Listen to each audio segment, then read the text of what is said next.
আমার নিকট এসে আমাকে তারা নিয়ে গেল উঁচু উঁচু পাহাড় যে আমি দেখতে পাচ্ছি, সেই উঁচু উঁচু পাহাড়ের দিকে আমাকে তারা নিয়ে গেল। ইলাল আরদিল মুকাদ্দাসাতি, আমাকে কি করলেন, একটি পবিত্র ভূমির দিকে নিয়ে গেলেন, আমাকে উঁচু উঁচু পাহাড়ের দিকে নিয়ে গেলেন।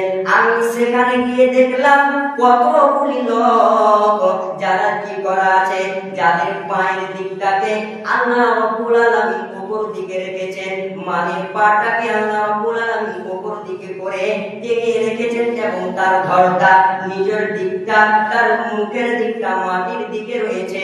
মানে ছাগলকে যেমন ভাবে জবাই করার পর পায়ের দড়ি বেঁধে যেমন ভাবে টানানো হয়, সেইভাবে কতগুলি লোক যেন টানানো রয়েছে। তো রাসূল সাল্লাল্লাহু আলাইহি ওয়াসাল্লাম দেখলেন যে যে লোকগুলি টানা রয়েছে, তাদের শরীর দিয়ে, তাদের মুখ দিয়ে, তাদের লজ্জার স্থান দিয়ে প্রচুর পরিমাণে অনেকভাবে রক্ত ঝরছে, প্রবলভাবে রক্ত ঝরছে। নবী এই দৃশ্য দেখতে না পেরে বললেন, মান হাউলানি ইব্রাহিম, ও ইব্রাহিম বলো বলো বলো, এই সমস্ত লোকগুলোকে, এই সমস্ত লোকগুলোকে তুমি আমাকে বলো। রাসূল ইব্রাহিম আলাইহিস সালাম বলছেন, ইয়া রাসূলুল্লাহ, ইয়া হাবিবাল্লাহ, ও দয়ার নবী গো, আপনি আরো আগে চলুন, আপনি আরো আগে চলতে থাকেন।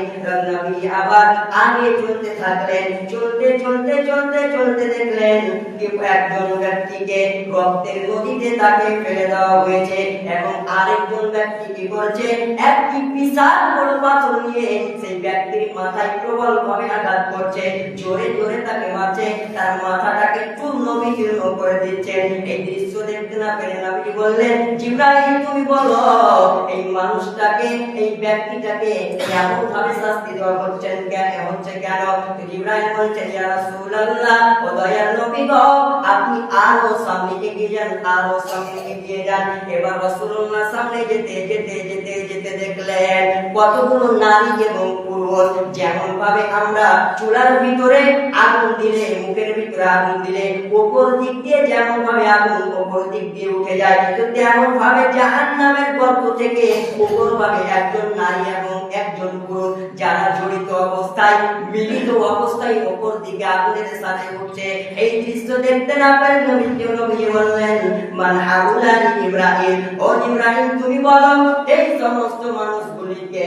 এবার ইব্রাহিম বলতে শুরু করলেন, ইয়া রাসূলুল্লাহ, ইয়া হাবিবাল্লাহ, ও দয়ার নবী গো, আপনি যে প্রথমে যে ব্যক্তিটাকে দেখলেন, যে মানুষটাকে দেখলেন, যাদের আকাশের দিকে পা ছিল এবং জমিনের নিচে যাদের ধরটা লটকে ছিল, এই সমস্ত ব্যক্তি হচ্ছে যারা আল্লাযীনা ইয়াফতিরুনা, সেই সমস্ত ব্যক্তি কি করেছিল, যারা রমজান মাসকে পাওয়ার পর, রোজার মাসকে পাওয়ার পর অবহেলা বশত, অবজ্ঞা বশত যারা তুচ্ছ তাচ্ছিল্য করেছিল, রমজানের সিয়াম যারা রাখেনি, রমজানের রোজা যারা পালন করেনি, রমজান মাসকে পাওয়ার পরেও গুনাহকে যারা মিটাতে পারেনি, রমজান কথায় রমজানের সিয়ামকে যারা ছেড়ে দিয়েছিল কোন কারণ